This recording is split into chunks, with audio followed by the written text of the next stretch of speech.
Life is meant to be a beautiful adventure and beautiful exploration. So even in the down times of my life, I've genuinely really enjoyed it and found fulfillment in a lot of those things because I was curious.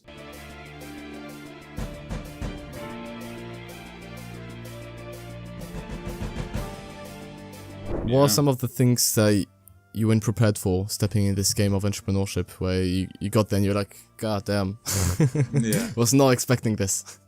Yeah, good question. I mean, I think the big failure that I wasn't really expecting to lose that much money and that so much would go wrong in such a short period of time, where I literally, in the game of entrepreneurship, you're always making bets, and ideally you're going to win 6 out of 7 or 6 out of 10, maybe 7 out of 10 of those bets. You're not going to win every one.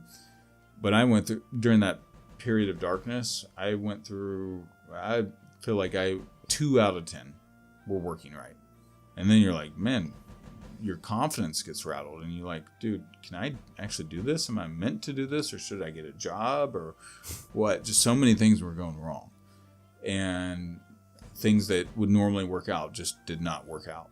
So that was the toughest season for me, of recognizing, all right, sometimes I got to do a better job of protecting my downside. I got more clearly exposed to my own strengths and weaknesses. Where am I really amazing, but also where do I suck ass at? And I got a few of those areas too. Help me be more honest with myself for the future. You said about your areas where you suck or where you excel. A lot of entrepreneurs, there's a very big debate where a majority of the entrepreneurs would argue that forget about what you suck at and try to better where you excel in. And some others would think that you already excel in these areas, continue working on them, but you should also work on your sucky expertise, because obviously you suck at it and you should maybe get better into it. What do you think? Should we delegate what we're not good at, or should we, to a certain degree, try and get better at it? Yeah, I think you should delegate or delete most of the things that you're not so good at. And my philosophy is manage your weaknesses and exemplify or lean into your strengths. So I am not so good at the detailed work of operations or legal accounting. I don't want to fool with that. It brings me death. But if I don't do a good job delegating it and hiring the right people, then my business is also going to be financially not in great shape. So I need to make sure that I have those things in place, that people are doing a good job, that I have the right people in the right positions. And fortunately, a lot of the stuff is, freelancer. You can have people that are $200, $300 a month. And the other thing is if I'm paying someone $40 an hour to go and do my accounting, well, if I'm capable of earning $400 or $500 an hour or $1,000 an hour, well, then by doing one good hour of that, I've paid for 6 months of accounting or whatever, right? You can really offset the cost if you know because the reality is if I manage my weaknesses, that means I'm going to be playing in my strengths more, and there's going to be a higher market value for my strengths than my weaknesses. So I want to play. I might make, let's say I make $1,000 an hour, which is typically what I make. So I make $1,000 an hour. Then in that 1 hour, I can pay for 1 hour of an attorney at $300 an hour. Plus my bookkeeper is $40 an hour, let's say. Plus I can pay for someone to mow my grass, which is another $80.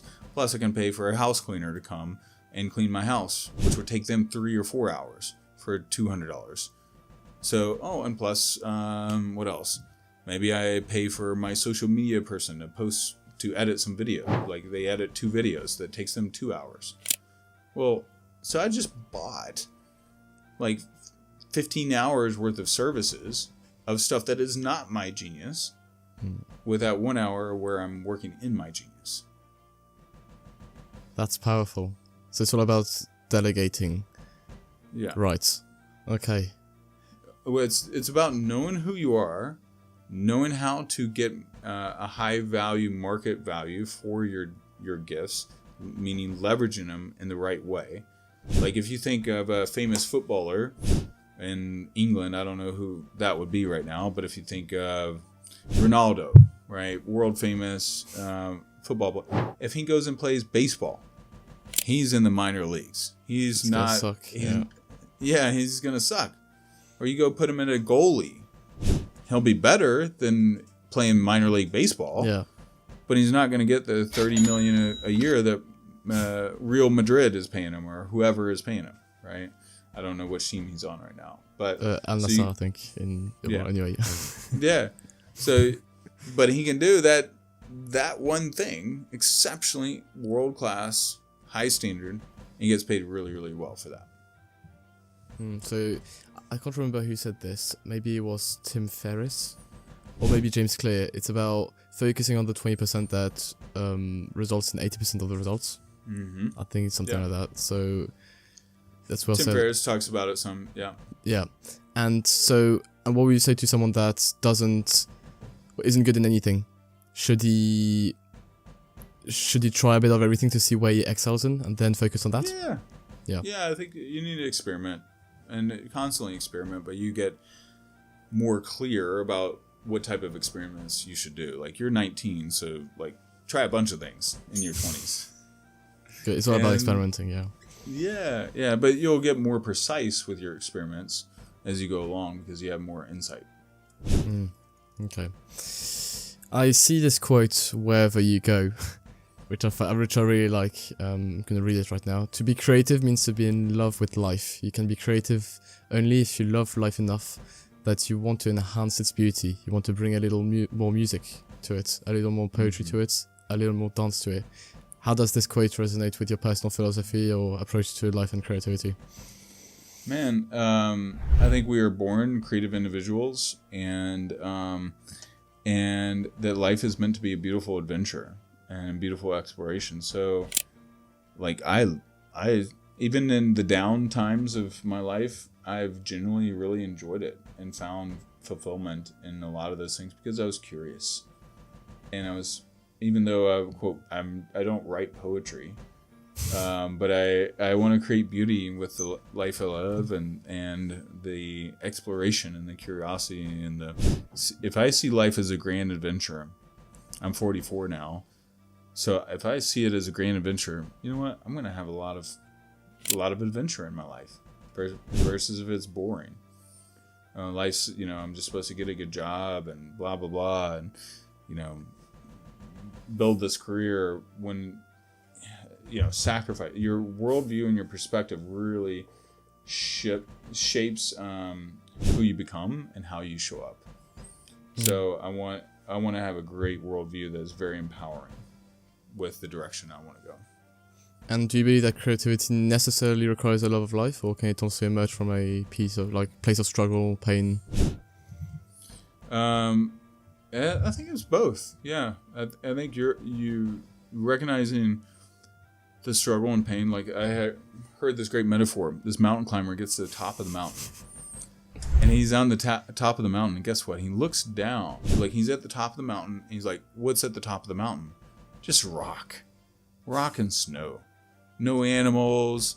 Nothing's up there." But then he looks down, and the more deep he looks into the valley, the greener the valley is, the more life is there, the more vibrancy.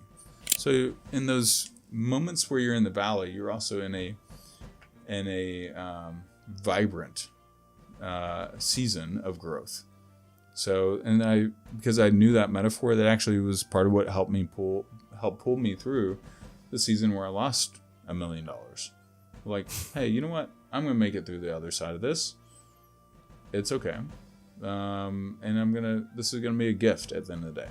And I was determined to find the gift. I was hunting for the gifts. Absolutely love your metaphors.